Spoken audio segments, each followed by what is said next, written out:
Ah, the collectathon platformer genre, one that I grew up with and still get quite a bit of enjoyment out of over 2 decades later.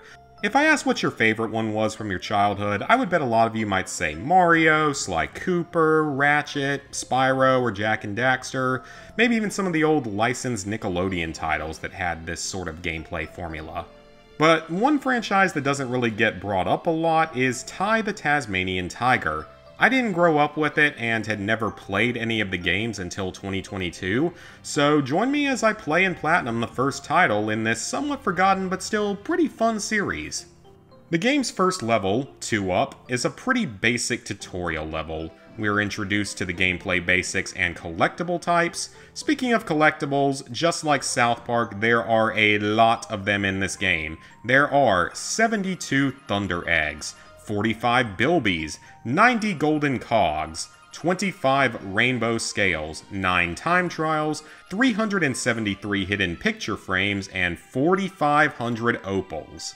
That's a lot. Soon enough, the first trophy is unlocked for picking up a second Rang. I've had a boomerang before, but I've only ever had, like, you know, cheapo Chinese, like, toy ones. Oh! There's our first trophy! You got the second Rang. It's our first trophy. Also note that we can't necessarily 100% every level yet, as some collectibles require other abilities and ranks to reach. On the second level I got lost, and forgot what I was supposed to do to forward the story. I eventually talked to this beaver, duck, whatever this thing's supposed to be, and eventually got a trophy for learning how to swim. Trophy! I learned how to swim! Now, I'm not a huge fan of water levels in games, but this one isn't too bad overall. I did miss quite a few collectibles on my first time through. Next up, we take a walk through a so-called park, and despite the dangerous creatures, it's probably still safer than being a white person in downtown Detroit in the middle of the night. There's also some surfing, I guess you could call this type of gameplay. I struggled with this portion until I realized there were some motion controls involved for some reason on this version of the game. Oh, you've got to be kidding. You guys know what this is? It's motion controlled. It's freaking motion controls. It is 100% motion controls. Okay, that's actually really cool. And after quite a while, most of the level was complete. And from here we head off to our first boss fight. Here's a fun fact for you that will hopefully scar you for a few weeks. There is actually a job listing out there for collecting a bull's, reproductive liquid. This fight's pretty easy, just trick the bull into running over obstacles several times. That'll earn you a trophy, but it won't earn you back your innocence of knowing of that job's existence. There we go! We got him! Not too bad, once I understood what to do. A couple minutes later, I unlocked a trophy for getting the Zoomerang. Cool. Trophy for Zoomerang. I then returned to a walk in the park to grab a trophy for using the obscure Super Bite move on a turkey. There we go. At least I got that trophy done. Hell yeah. And I found the remaining collectibles aside from the invisible picture frames. So yeah, that's everything here except for one of the secret items. So now we have a snow level. I grabbed the trophy for getting 100 kills with the Flamerang. Oh, we got a trophy. 100 enemies with a Flamerang, nice. And with that, we concluded the first stream. The second stream begins with a nighttime semi-swimming type level. This collectible is shockingly hard to get. I showed off my adorable Choo Choo Charles plushie. Look at it! It's the adorable spider train from hell! The official Choo Choo Charles plush, one of 4,300 made. And I grabbed my first trophy a good hour into the stream. Oh! Trophy! But I've stepped out to take a bubble bath. Okay. If you could leave your... Ultimately, Bridge on the River Ty is pretty close to 100% complete, and we head off to Outback Safari, effectively this game's version of a vehicle mission. The controls are a little tricky at times, but we do get a trophy for turning into a cat. Insert laugh track here. You know what? I will go after hooligans later, because there's something in there. Oh, there's the trophy for having 9 lives. Cool. That being said, I managed to 100% this level without any major issues. Next, I knocked out 3 easy trophies in Rainbow Cliffs. 1 for dying there. And done. Got it. Easy trophy. 1 for unlocking the multi-rang. Alright, what do we get now? The multi-rang. And another for unlocking the infra-rang. I'm betting I know what that's going to include. Yep, I bet that's how we're able to see the secret collectibles, isn't it? With the infra-rang in hand, I was able to return to previous levels to knock out the invisible picture frames, as it allows you to see them. Next was a boss fight against Kroiki the Tyger shark. That's my horrible accent. Which took some time to figure out, but I did eventually win. That was actually quite easy. Using the Frosty Rang, I managed to grab this really obnoxious cog. Okay, so we're gonna do that. So that's the way you're supposed to do it. I get it. And Bridge on the River Ty is finally fully completed. While cleaning up a walk in the park, I bit a leech for a trophy. I have to bite one of these leeches. Yep, that's a trophy. I completed the protection section flawlessly. And got it. That wasn't too bad. Which completes our 4th area to 100%. Alright, this level's done. And concludes the 2nd stream. We begin the 3rd stream by hitting Lenny with a Flamerang 15 times, unlocking a trophy, and probably an angry tweet or 2 from PETA. This level features a secret arena where we fight our brother Sly the Tasmanian Liger. Simply run in circles and use the Flamerang until he goes down. Pretty simple.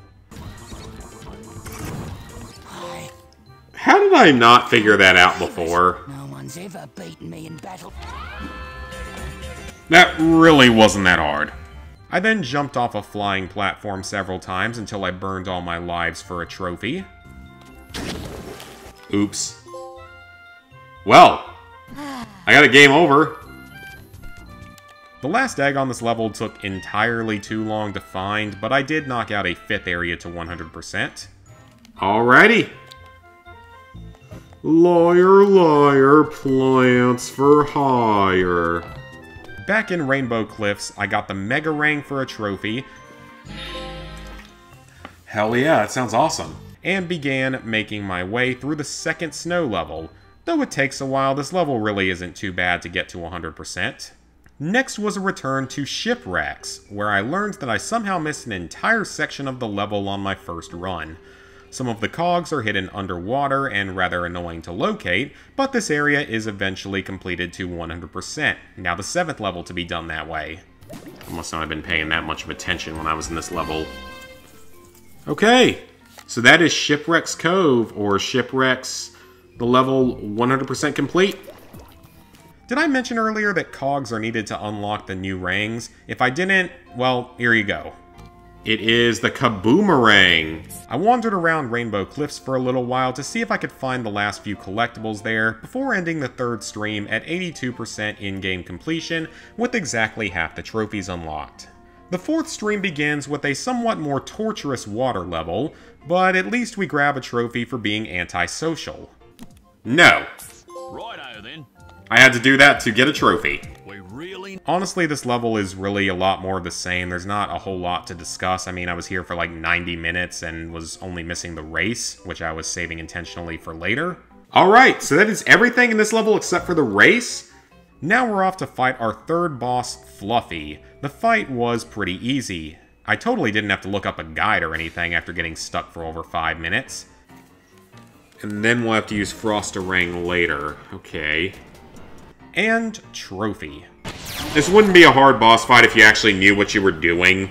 Next we head on back to Snow Worries, where several dozen collectibles have yet to be found. But now we're going to start popping a lot of trophies quickly, beginning with 3 of them for finding all the Bilbies. And we got it! That's every Bilby in the game! Biting 200 total enemies. Hey, there we go! And collecting every single opal in the game.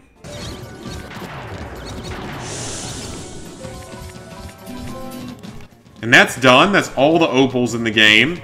With the last of the true exploration levels complete, I obtained my last ring for a pair of trophies. Not gonna tell me what it does? Cool.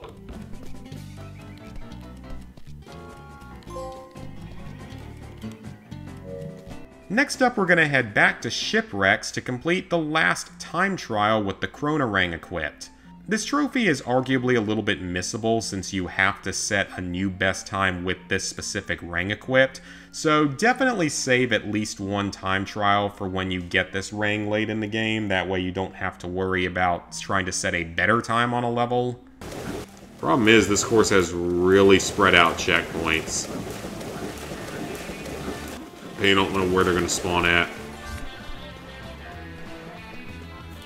Alright, we got him beat now because we're on land, so we're good.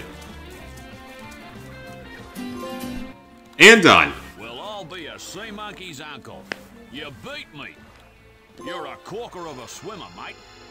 Here, you deserve. It's time to finish the game. The final few levels are fairly short, linear, and combat focused.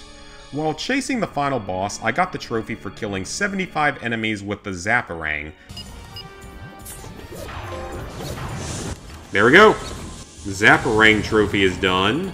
I'm still really confused about what happened at the end of the boss fight. Did he unalive himself? I legitimately don't know. Maybe you guys can give me an answer in the comments. What the? I didn't even do anything! She just killed herself! What the hell? She straight up killed herself! Spoiler alert, I lied. That wasn't actually the final boss fight. The final battle! Well, alright then. The actual final boss isn't too hard until we get to this little part where we have to play Boomerang Simulator 2002 for several minutes. That's gonna take a couple of tries. It takes a couple tries, but eventually we finish the boss and knock out 2 trophies. That was extremely excessive, but we did it! In the original game, you only used it here, and that's in the remake, supposedly is yours permanently? Okay. Additionally, if you 100% the game and then play the final boss fight, you get another trophy for getting a secret ending. Don't worry, this trophy isn't actually missable, you can just replay the final level if you need to once you reach 100%. To end the penultimate stream, I located the final rainbow scale. This one was actually really well hidden. There it is! Got the last scale.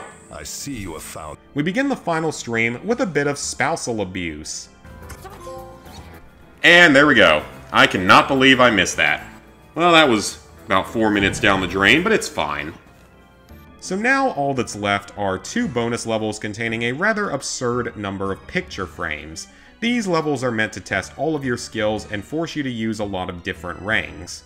About 40 minutes later, the remaining picture frames have been found and the penultimate trophy has been unlocked. Hidden right under there underneath the bridge. Hit it! And done! There's one more trophy though. For the final trophy, we need to burn 50 cricket bats. Not a lot of enemies use them, so there's a very good chance you're going to have to farm out a few kills for this one. The best way to do it is just by replaying the final couple of levels before the final boss fight. And from there, the Platinum Trophy is ours. There it is! The Ashes and Platinum Trophy. I came, I saw, I thylacines. That is a mouthful to say. In the end, I did enjoy going for this Platinum. It was a great casual game to play on stream, but it does have a whole lot of collectibles to find. Along with that, this game and franchise don't really give me the same nostalgia trip as some of the other old collectathon platformers of the era. I never played a Ty game before now, but I played a lot of the other ones. If you like collectathon platformer games like Sly, Ratchet, Jak and Daxter, and Super Mario, then you'll probably at least get some enjoyment out of this one. But if it's not really your thing, then this game's probably not going to convince you otherwise. Thank you all for watching. If you made it this far, consider leaving me a like and subscribing if you haven't already. And let me know in the comments what your collectathon platformer game of choice was as a child. Was it Sly, Ratchet, Jak, Crash, Spyro, Mario? or even Ty. Thanks again, and see y'all back here real soon for another trophy video.